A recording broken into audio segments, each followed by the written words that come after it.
करनाल से खबर है बड़ी, जहां पर ट्रैक्टर की टक्कर से टूटे बिजली के 12 खंभे। बिजली के 12 खंभे और ट्रांसफार्मर टूटने से हड़कंप मच गया है। हादसे के बाद कैरवाली गांव में बिजली सप्लाई ठप हो गई है। खड़े ट्रक को क्रेन से खींचते वक्त यह हादसा हुआ है। तो कैरवाली गांव में बनी पुलिया पर खराब खड़े ट्रक को क्रेन से खींचते समय ट्रक अनियंत्रित होकर बिजली के खंभों से टकरा गया।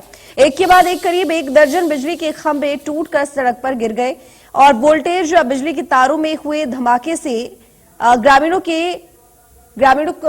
में हड़कंप मच गया। सरपंच ने बताया कि घटना के बाद गांव की बिजली सप्लाई ठप हो चुकी है। हालांकि गनीमत ये रही कि हादसे में किसी तरह का जानी नुकसान नहीं हुआ।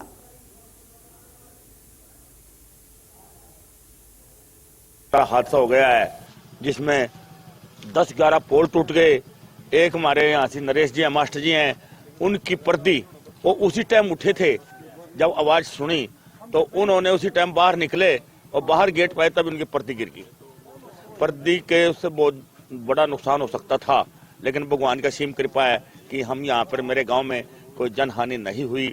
लेकिन हादसा इतना बड़ा है, जो भी देखता है 10-11 पोल सारे केवल ट्रांसफार्मर सब नुकसान हुए पड़े हैं, नीचे गिरे पड़े हैं। और मैं तो ये मेरे गांव में पुली है, जो मैं पुली के पास ही इधर खड़ा हूं। ये पुली काफी ऊंची पीडब्ल्यूडी ने बनाई है। 2 दिन पहले ही मैंने जेई साहब से फूल सिंह से रिक्वेस्ट की थी कि भी यहाँ अक्सर ट्रक खराब होते हैं। ये जो बड़े ट्राले आते हैं, पुली ऊंची होने की वजह से ये ट्राले इनके नीचे से कोई सिस्टम है जो यहाँ पर खराब होते हैं। तो उन्होंने मेरी रिक्वेस्ट मान के कल थोड़ी सी बजरी रोड डाल गए, लेकिन अब तक पूरी तरह से रैंप नहीं बना। इस पुलिया पर अक्सर हादसे होते रहते हैं, तो उसकी मैंने शिकायत की थी, जिससे कल वो थोड़ी बजरी और कोरसेंट वगैरह डाल गए हैं। लेकिन इसका जब तक रैंप नहीं बनेगा, यहाँ पर हादसे होने का खतरा ऐसे ही होता रहेगा। पूरे गांव की बिजली सप्लाई बंद है। पूरे गांव की बिजली सप्लाई बंद है और हमने एसडीओ साहब से भी बोल दिया है, उनकी टीम भी अब सर्वे पे आ रही है। तो अब ये बड़ी दिक्कत है कि कैसे पानी की सप्लाई होगी गांव में, कैसे लाइट आएगी गांव में।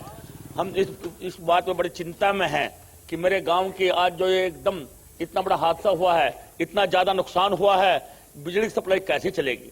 मैं रिक्वेस्ट करता हूं डिपार्टमेंट से कि जितनी जल्दी हो सके इस मेरे गांव की सप्लाई को चालू करें। 10 से 11 पोल टूट चुके हैं, ट्रांसफार्मर नीचे गिरे पड़े हैं और बहुत ज्यादा डैमेज इस लाइन को हुआ है। जल्द से जल्दी इस लाइन को ठीक करें ताकि मेरे गांव की बिजली की सप्लाई बहुत ही जल्दी सुचारू रूप से चल सके। साथ जुड़े हुए करनाल से ज्यादा जानकारी के लिए महेंद्र, देखिए ट्रक को खींचने के चक्कर में यहाँ पर जो खंभे थे, बिजली के खंभे थे, वो सारे गिर पड़े हैं। लगभग 12 से 15 की संख्या में बताए जा रहे हैं। कैसे आखिर ये हादसा हुआ है, किस तरीके से ट्रक को खींचा जा रहा था, जो ये बिजली के खंभे जो हैं वो रास्ते में गिर पड़े? जी बिल्कुल, देखिए गांव कैरवाली का ये मामला है। आज सुबह जो है एक ट्रक जो है वो इस रोड से जा रहा था। जिस तरह से बताया गया ग्रामीणों की तरफ से कि पुलिया को लेकर यहाँ समस्या है और उसी पुलिया को क्रॉस करते हुए ये ट्रक जो है खराब हुआ था। खराब ट्रक को खींचने के लिए क्रेन बुलाई गई थी और जिस समय क्रेन के जरिए इस ट्रक को खींचा जा रहा था, उसी समय जो है ट्रक अनियंत्रित हो गया और एक के बाद एक दर्जन से ज्यादा बिजली के खंभे और ट्रांसफार्मर जो है टूट गए।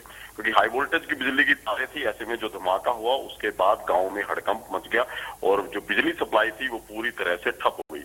हालांकि गनीमत इस हादसे में ये रही है कि किसी तरह का जानी नुकसान अब तक नहीं हुआ है। जी ठीक है। अब इस पूरे मामले को लेकर प्रशासन की तरफ से क्या कदम उठाए जा रहे हैं?